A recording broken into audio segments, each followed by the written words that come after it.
Hey guys, what is up and welcome back to another video, and in this one I'm just going to be showing you the process that I'm going through in order to scale up. And scaling up is something that I have been discussing for a long time now because I'm unhappy just sitting at $100 a week like I had been doing for most of last month. And I'm ready to get to the point where I can start doing $200 or $300 days, but that's not really possible trading $2,000 to $3,000 positions as I had.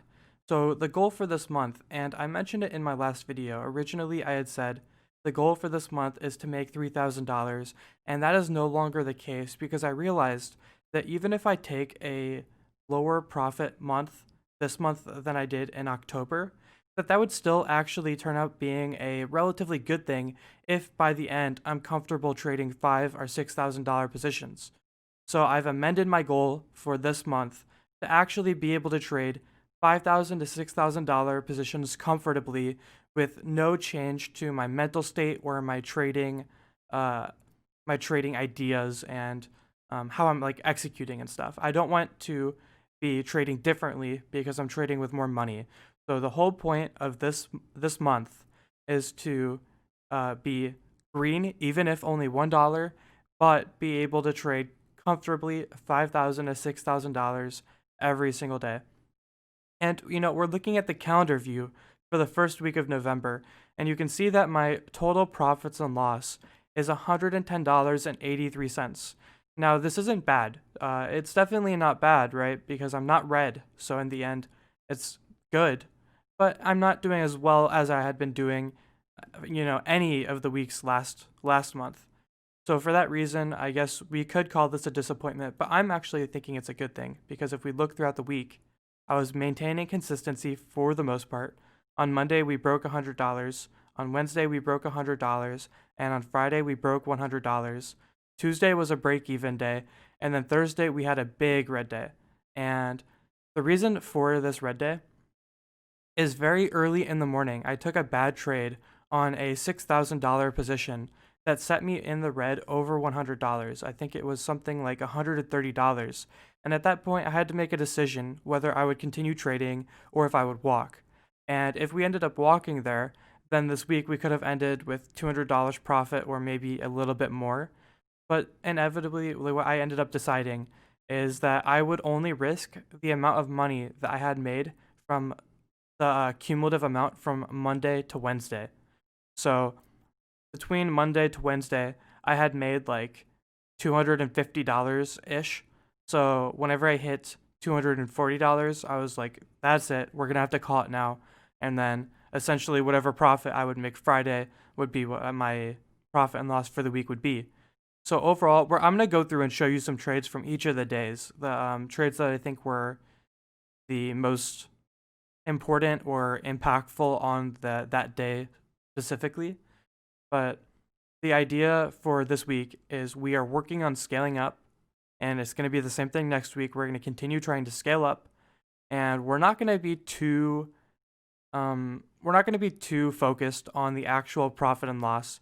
So I don't think we're going to be hitting $3,000 in profit like I had planned for this month because of the scaling up. I think the only way we'll still be able to see $3,000 for the profit and loss is if I wake up Monday morning and I'm trading $5,000 to $6,000 without any sort of inhibition. And if I'm able to do that and I have the next 3 weeks to trade that much money without any sort of inhibition, then I think we'll probably hit 3,000. But judging by how I was trading this week, I think it's going to take me a little bit longer to adjust to this new position size because you have to remember, I'm more than doubling the position size I was trading with last month. This is not a easy transition for me.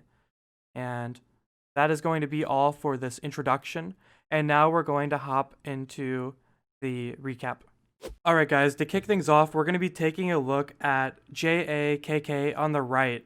And you can actually see that I was actually doing okay on the day. You can see I'm up $40 here, but in reality, on a couple other stocks I traded, I was up almost $100. So I was about to hit my daily goal.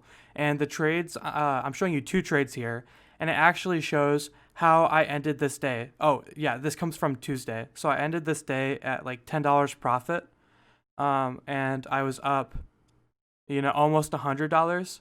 So you're about to see the catastrophe that happened that made me go almost red, just barely green. Like, I mean, again, $10 is pretty much a break even day. So just we'll watch Jack, and you can see that it is kind of pushing up on the 5 minute chart. It kind of looks a little bit like it could be strong or weak here. It's not really too certain. Could go really either way. So I'm watching here because it's being very volatile. I see a large pullback. I get in, I order at 61. It doesn't fill me. But I got really attached to this idea, and I went in even though I didn't get my initial fill out of tilt. And I lost right there. I lost like $109.90. And then I revenge trade to get back in. I get filled later than I had wanted. I'm up $22 and I don't get my fill, so I'm forced to flatten. And at this point, I'm down $108.97 on a stock I was up $10 on. An absolute catastrophe. So the lesson that we can learn from this right here is when you're trading and you don't get your fill, don't go and be upset and try to take a trade, because I mentioned this in one of my previous videos. If you don't get it filled on the first time, it's unlikely that you'll want it on the second time. And I completely ignored my own advice, and I ended up taking the same idea but on the second time, which is just not a good recipe. And at this moment, I was right on the day, but I did end up bringing it back to a plus 10 for the day, and I just walked because this trade tilted me very, very hard. I did not want anything to do with trading for the rest of this day. And for our next segment, we have my trades from Wednesday. And on Wednesday, I made $130.23 with a 77% accuracy. And we're going to be looking at the right on APVO, though this isn't mainly the trade I wanted to show you. You can see I made a quick $35 on it. What I actually want to show you is, for whatever reason during this day, I decided to record my live thoughts as I was actually trading. So I'm going to allow you guys to hear that live thoughts with the live trade. It did end up turning out to be a loss, but we're going to talk about that why after you get to hear the trade. So I'm really excited to, include this because I'm hoping that I'll be able to do more in this format in the future when I'm doing live streams, which the live stream will be on November 9th, which is this upcoming Monday. So don't forget to go follow that. And and then after I'm doing these live streams, hopefully I'll have more clips in which I include my live thoughts. I'm going to do a little bit of a special because normally I don't do this, but I'm going to commentate my thoughts live. So this candle's about to close. The next one's going to be red, and I'm likely going to buy it off of 713 area. This candle will be red. It's not going to stay green, and it will probably come down. And I'm thinking around 17.2 area is where I'm looking at. I'm not 100% certain on that price, but this candle will be red, and we're going to buy this bungee pullback right here. So we're watching the level 2 on the bid, paying attention to where this is going to flush to, because this candle will flush. Waiting on the bid, just paying attention and looking for the flush. We don't know the exact level. There it is.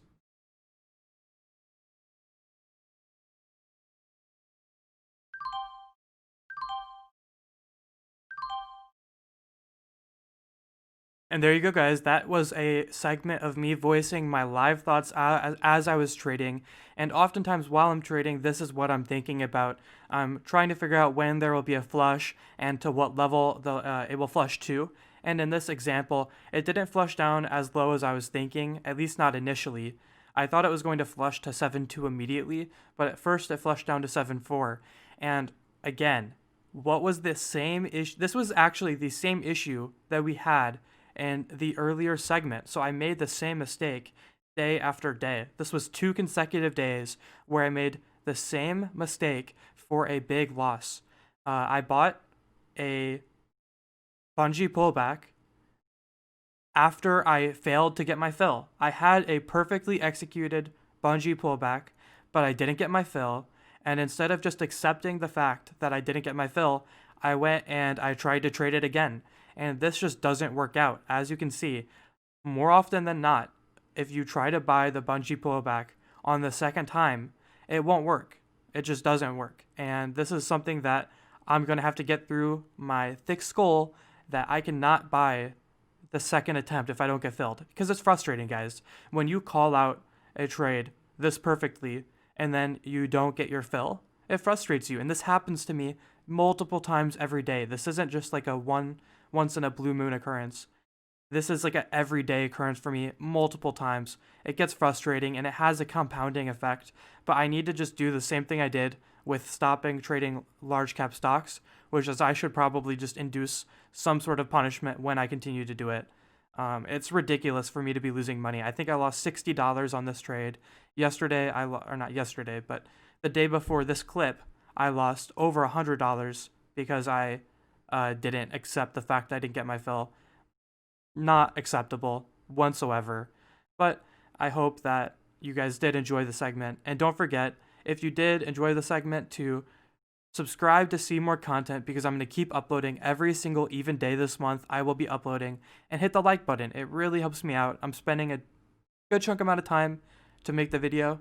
And, getting those likes is really, really cool because it helps the algorithm. It will suggest the content to more people. And lastly, we have one more segment where we're going to review Friday, and then we will have finished our weekly recap. Actually, guys, I went back and looked at the video, and the trades weren't that impressive. What I was going to show you is 2 bungee pullbacks where I made $25 on each of them, so like $50 in profit.